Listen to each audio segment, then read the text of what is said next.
దేవుడు praise the Lord. Praise the Lord. దేవుడు praise lord. మరొక సమయాన్ని ఆ, ఈ విధంగా రావటానికి మనకు అనుగ్రహించున్నాడు. సో ఏ దినంలో ఏం జరుగుతుందో మన చేతుల్లో లేదు. సో ఈ మధ్య కాలంలో ఆ, కొన్ని విషయాల్ని వింటూ వచ్చాం అన్నమాట. జస్ట్ మనము కొంత భాగం వాక్యము, కొంత భాగము సాక్ష్యం పంచుకోవాలనుకుంటా ఉన్నాను. సో గత మేబీ 2 వారాల క్రితం కొంచెము పంచుకున్నాను. ఆ కంటిన్యూషన్. సో ఎందుకంటే ఇది కొంతమందికి అంటే జీవితంలో ఆ, అనేక పరిస్థితులు గుండా వెళ్తున్న వారికి సాక్ష్యం కొంత ప్రోత్సాహకరంగా ఉంటుంది. ఇటువంటి జీవితం జీవించిన వాళ్ళకు కూడా అంటే ఇటువంటి పరిస్థితుల్లో ఈ విధంగా రాగలుగుతారా అన్న ఆలోచన అనేది ఉంటుంది కాబట్టి. సో దేవుడు ఏ విధంగా ఎవరితో ఎట్లా మాట్లాడతాడో మనకు తెలియదు, కానీ మాట్లాడతాడు. చిన్న చిన్న విషయాల ద్వారా కూడా మాట్లాడతాడు. కాబట్టి చిన్న ప్రార్థన చేసుకొని ప్రభు యొక్క సహాయం కోరుకుందాం. కృపగల దేవా, నమ్మకమైన తండ్రి, ఈ సమయాన్ని దీవించండి, ఆస్వాదించండి. మీరు మాట్లాడే దేవుడు, మాట్లాడని రాయి చోటు కాదు. మీకు వందనాలు. ఈ సమయంలో మీ యొక్క మెల్లని స్వరాన్ని మాకు వినిపించండి. ప్రభు, వినగలిగే చెవుని, గ్రహించగల హృదయాన్ని అనుగ్రహించండి. మేము ఆయన మీ సన్నిధిలో ఉన్నాము. ఆయన we are the people with many weaknesses. ప్రభు, అనేకమైన బలహీనతతో ఉన్నవారము. జ్ఞాపం చేసుకోండి, సహాయపడండి. ఎవరు కూడా సంపూర్ణులు, పరిపూర్ణులు కాదు. ఒకవేళ ఎవరన్నా పరిపూర్ణులు అయితే సంపూర్ణులై ఉన్నారంటే మీరు రావాల్సిన అవసరం ఉండేది కాదు. కృపగల దేవా, నా తండ్రి, ఆయన మమ్మల్ని మీ రూపంలో, మీ సారూప్యంలో మార్చడం కొరకై మీ యొక్క పరిశుధాత్మని మా కొరకై ఈ లోకానికి పంపించి ప్రభు మమ్మల్ని సిద్ధపరుస్తూ ఆయన మీరు అక్కడి కొరకు మేము నా తండ్రి నింద నిరపరాధులంగా ఉన్నట్లుగా, నిందలేని నిరపరాధంగా ఉన్నట్లుగా, మేము మడత మచ్చ డాగు లేనటువంటి వారంగా ఉన్నట్లుగా మమ్మల్ని సిద్ధపరచడానికి మీరు ఇచ్చినటువంటి పరిశుధాత్మను బట్టి మీకు వందనాలు. మీరు మా కొరకు శిలువలో కాచిన గొప్ప రక్తాన్ని బట్టి, ఆ నిర్దోష నిష్కలంకమైనటువంటి గొర్రెపిల్ల రక్తాన్ని బట్టి వందనాలు. ఈ సమయంలో మేము మీతో గడిపే సమయం ఆశకం దీవెనకరంగా ఉంచాలని యేసునామములో ప్రార్థించి వేడుకొంచున్నాం తండ్రి. ఆమేన్. ప్రియమైన వారలారా, ఇది నేను మధ్యకాలంలో ఒక వీడియో గురించి ఒక అతను మాట్లాడుతూ, అతను ఏదో సంథింగ్ తన ఇంజనీరింగ్లో సబ్జెక్టులు పోయిననో లేకుంటే ఎట్లాగో కరెక్ట్ తెలియదు, కానీ వాడు ఒక మాత్రం రిజల్ట్ ఏంటంటే అతను 6వ అంతస్తు నుంచి దూకుతూ తన స్నేహితునికి వీడియో తీయమని చెప్పాడట. సో అక్కడి నుంచి అతను దూకే సమయంలో తన స్నేహితుడు వీడియో తీశాడు. తర్వాత అది వైరల్ అయింది. ఆ తర్వాత అతను చనిపోయాడు. ఇది అక్కడ సారాంశం అన్నమాట. విషయం ఏంటంటే అతను ఆ విధంగా వీడియో తీయించుకుంటూ అతను చనిపోయినప్పుడు మళ్ళీ అతను చూడగలుగుతాడా? చూడలేడు. సో ఇక్కడ ఆ, ప్రజల యొక్క ఆలోచన విధానం అనేక రకాలుగా ఉన్నాను. ఇంకో విషయం ఏంటంటే ఇక్కడ మేము పుట్టే దగ్గరలోనే ఒక ఫ్యామిలీ వాళ్ళ కుమార్తె ట్రెక్కింగ్ అని ఆ కొండ మీదకి వెళ్తూ ఉంటారు కదా, కొండల మీదకి ఎక్కుతూ ఉంటారు. తను మెల్బోర్న్లోనో ఎక్కడ ఉంటుందంట. అక్కడ నుంచి సరే అక్కడ వెళ్ళిందో ఎక్కడ వెళ్ళిందో కరెక్ట్ క్లియర్ తెలియదు, కానీ మొత్తానికి మాత్రం వెళ్ళింది. ఆ కొండ మీదకి వెళ్ళి అక్కడ ఈ ఫోటోలు దిగుతున్న సమయంలో ఇక నా ట్రైప్యాడ్ కొంచెం ఏదో స్లిప్ అయిపోయేసరికి దాన్ని పట్టుకోబోయి ఆ కొండ మీద నుంచి పడి చనిపోయింది. ఆ అమ్మాయి 20 సంవత్సరాలు. నేనేమంటానంటే ఎవరికి అంతం ఎప్పుడు వస్తుందో తెలియదు. అంతం అనేది ఖచ్చితంగా వస్తుంది. కానీ ఈ ఉన్న దినాల్లో, బ్రతికున్న దినాల్లో మనం ఏ విధంగా ప్రభు కొరకు జీవించగలుగుతాం, ఏ విధంగా మనం ప్రభు కొరకై పాత్రలుగా ఉండగలుగుతాం, కొన్ని మాటలు కొంతమంది చెప్పగలుగుతాం. మనం పోయిన తర్వాత లేకపోతే మనం ఉన్నప్పుడైనా వాళ్ళలో కొంత ప్రభావం చూపించగలిగితే అది దేవునామానికి మహిమ అన్నమాట. ఆ విషయాన్ని మీతో పంచుకోవాలనుకున్నాను. సో ఈ సమయం లేఖన భాగాల నుంచి చిన్న మాటలు ఆ, మనము విందాము. మనందరికీ పరిచయమైనటువంటి లేఖన భాగాల నుంచి ఆదికాండము 27వ అధ్యాయం నుంచి కొన్ని వచనాలు చూద్దాం. దయచేసి నాతో మీ బైబిల్ గ్రంథాలను తిప్పండి మీ అందుబాటులో ఉంటే. ఆదికాండము 27వ అధ్యాయం మనకు చాలా పరిచయమైనటువంటి లేఖన భాగమే. ఇక్కడ యాకోబు గురించి మనం అక్కడ చూస్తూ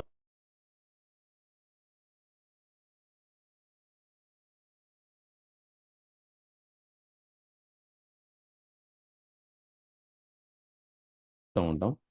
సో ఆ కుటుంబంలో కొన్ని మార్పులు జరుగుతూ వచ్చినాయి. యాక్చువల్గా ఇస్సాకు వివాహానికి అంటే వివాహం చేసుకోవడానికి ముందు తను రెబ్కా వస్తున్న సమయంలో అబ్రహాం యొక్క పెద్ద దాసుడైనటువంటి ఎలియాజరు ఆ యొక్క రిబ్కాని తీసుకొని వస్తున్నప్పుడు ఇస్సాకు పొలంలో ఉన్నట్టుగా మనం చూస్తూ ఉంటాం.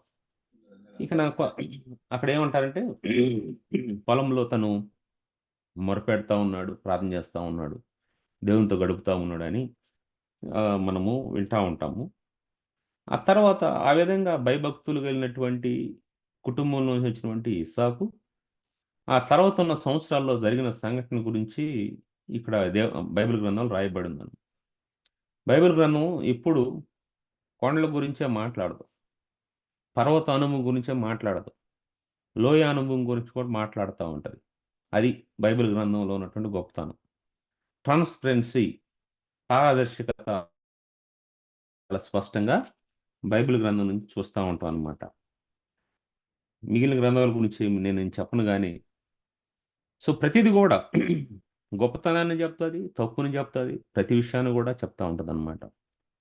అయ్యో ఇది తప్పుని గురించి చెప్తే తప్పుగా అర్థం చేసుకుంటారేమో, తక్కువ అంచనా వేస్తారేమో, మళ్ళీ ఏమన్నా అయిపోద్దేమో అన్న ఆలోచన అనేది ఎక్కడ రానియకుండా ఉన్నది ఉన్నట్టుగా చెప్పబడుతున్నటువంటి గ్రంథం ఏంటంటే బైబిల్ గ్రంథం, పరిశుద్ధమైనటువంటి పవిత్ర గ్రంథమైనటువంటి బైబిల్. ఇక 27వ అధ్యాయంలో ఇక్కడ ఇస్సాకు వృద్ధుడైనప్పుడు మొదటి వచనంలో ఇస్సాకు వృద్ధుడై తన కనులకు మంద దృష్టి కలిగినప్పుడు అతను తన పెద్ద కుమారుడైన ఏశావుతో నా కుమారుడా అని అతని పిలువగా అతడు చిత్తం నాయన అని అతనితో నేను. ఇప్పుడు కుటుంబ కుటుంబంలో ఏదైనా కొన్ని పరిస్థితులు వస్తున్నప్పుడు, తండ్రిలో మార్పులు వస్తున్నప్పుడు తండ్రి ఏం చేస్తాడంటే కొన్ని బాధ్యతలు పిల్లలకు అప్పగించడానికి ఇష్టపడతాడు. ఇప్పుడు దానిలో భాగంగా ఈ పెద్ద కుమారుడైనటువంటి ఇస్సాకుని పెద్ద కుమారుడైనటువంటి ఏశావుని పిలిచి ఇస్సాకు అంటున్న మాటలు ఇవి. ఈ మాట ఎవరు విన్నారు? నేను డీటెయిల్గా వెళ్ళట్లేదు కానీ జస్ట్ కొన్ని విషయాలు పంచుకోవాలని ఆశపడతా ఉన్నాను. సో ఈ మాట అంటున్నప్పుడు తల్లి అయినటువంటి రిబ్కా విన్నారనమాట. విని తను ఏమంటున్నారంటే 6వ వచనంలో, అప్పుడు రిబ్కా తన కుమారుడగు యాకోబును చూచి, ఇదిగో నీ తండ్రి నీ అన్నయ్యని ఏశావుతో మృతి పొందక మునుపు నేను తిని యెహోవా సన్నిధిని నిన్ను ఆశీర్వదించినట్లు నా కొరకు మాంసం తెచ్చి నాకు రుచిగల భోజ్యములను సిద్ధపరచమని చెప్పగా వింటిని. చెప్పింది ఎవరికి? ఏశావుకి. సో అతను విన్నాడు, పక్కన తల్లి కూడా వింది. సో తను యాకోబుకు చెప్తా ఉంది, కాబట్టి నా కుమారుడా నా మాట విని నేను నీకు ఆజ్ఞాపించినట్లు చేయము. ఇక్కడ ఇస్సాకు చెప్తున్నాడు తన కుమారుడికి ఏశావుకి, పోయి ఇట్లా చెయ్యి అని చెప్తా ఉన్నాడు. ఇప్పుడు తల్లి వింది ఆ మాట, విని తన కుమారుడటువంటి యాకోబు చెప్తా ఉన్నాడు. అంటే ఒక తల్లిదండ్రులు బిడ్డలే ఏశావు యాకోబు. తల్లి రెండో కుమారుడు చెప్తా ఉంటే, లాస్ట్ కుమారుడు అయినటువంటి యాకోబు చెప్తా ఉంటే తండ్రి పెద్ద కుమారుడు చెప్తా. సో 9వ వచనంలో నువ్వు చేయాల్సిన పని ఏంటంటే ఇట్లా చేయని చెప్తుంది. నీవు మందకు వెళ్ళి 2 మంచి మేకపిల్లని అక్కడి నుంచి నా ఎద్దుకు తెమ్ము, వాటితో నీ తండ్రికి ఇష్టమైన రుచిగల భోజ్యములను అతనికి చేసేదను అన్నాను. అతను 10వ వచనం, నీ తండ్రి మృతి పొందక ముందు అతడు వాటిని తిని నిన్ను ఆశీర్వదించినట్లు నీవు వాటిని నీ తండ్రి ఎద్దుకు తీసుకొని పోవాలని. లేఖన భాగాల్లో ఇప్పుడు పెద్దవాడు చిన్నవాడికి దాసుడు అవుతాడని రాయబాటం ఏని మనం చూస్తూ ఉన్నాం ఈ కుటుంబం గురించి మాట్లాడినప్పుడు. ఇప్పుడు తండ్రి ఏమో వృద్ధుడు, మన దృష్టి ఉంది.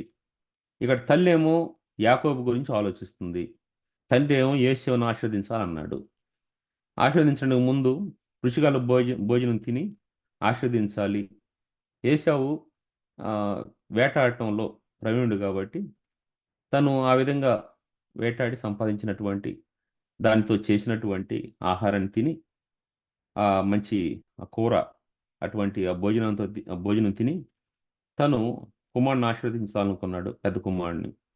ఇక్కడ తల్లి ఏమో చిన్న కుమారుణ్ణి ఆశీర్వదింపజేయాలి అన్న ఆలోచనతో నుండి ఆ బాధ్యత తీసుకొని అతను ఆ వేటకెళ్ళి తీసుకొచ్చి ఉండే దానికి ముందు నువ్వేం చేస్తావంటే మందలోకి వెళ్ళిపోయి 2 మేక పిల్లల్ని తీసుకొచ్చేసి అని చెప్తా ఉంది. ఆ 2 మేక పిల్లల్ని తీసుకొచ్చి ఆ, వండి ఈ విధంగా చేద్దామని ఆలోచనతో ఉన్నప్పుడు ఇక్కడ తల్లికి యాకోబు జరుగుతున్నటువంటి సంభాషణ. ఆ, అందుకు యాకోబు 11వ వచనం, 27వ అధ్యాయం 11వ వచనం. అందుకు యాకోబు, నా సహోదరుడైన ఏశావు రోమ్ నా సహోదరుడైన ఏశావు రోమము గలవాడు, నేను నున్నవాడిని కదా. ఒకవేళ నా తండ్రి నన్ను తడిమి చూచు, అప్పుడు నేను అతని దృష్టికి వంచకుండగా తోచిన ఎడల నా మీదికి శాపమే గాక గాని ఆశీర్వాదము తెచ్చుకొనని చెప్పెను. శాపమే గాని ఆశీర్వాదం తెచ్చుకుందని చెప్పెను. ఇది యాకోబులో ఉన్నట్టు భయం. తను చేస్తున్నది తప్పు అనేది తనకు తెలుసు. ఇప్పుడు తల్లి చెప్తుంది కాబట్టి, సో ఈ విధంగా నేను వెళ్తే ఇట్లా అయిపోద్దేమో, నువ్వు ఆశీర్వాదం కోసం నన్ను తండ్రి ముందుకి ఈ విధంగా పంపిస్తా ఉన్నావు. కానీ తండ్రి నన్ను గుర్తెరిగి నన్ను ఆశీర్వదించడానికి ముందు చెప్పిస్తే నా పరిస్థితి ఏంది అని తన భయాన్ని తెలియజేస్తా ఉన్నాడు. ఇప్పుడు తల్లి అంటుంది 13, అయినను అతని తల్లి, నా కుమారుడా, ఆ శాపం నా మీదికి వచ్చునుగాక. నీవు నా మాట మాత్రం విని పోయి వాటిని నా ఎద్దుకు తీసుకొని రమ్మని చెప్పగా. సో మీరు చెప్పింది కరెక్టే, కానీ ఏదైతే శాపం అంటున్నావో అది నా మీదకి రాని, నువ్వు మాత్రం నా మాట విను అని ఆ, తల్లి అనేటువంటి రిబ్కా యాకోబుతో అంటున్న మాటలు. అతడు వెళ్ళి 14 వచ్చిన వాటిని తన తల్లి ఎద్దుకు తీసుకుని వచ్చెను. అతని తల్లి అతని తండ్రికి ఇష్టమైన రుచికల భోజ్యములను సిద్ధపరిచెను. తండ్రి తన భర్త యొక్క రుచి ఏందో తనకు తెలుసు కాబట్టి, ఏ విధంగా వండితే బాగుంటుందో తెలుసు కాబట్టి తనకి ఇష్టమైన రుచిగల భోజనాల్ని ఈమె సిద్ధం చేసిందంట.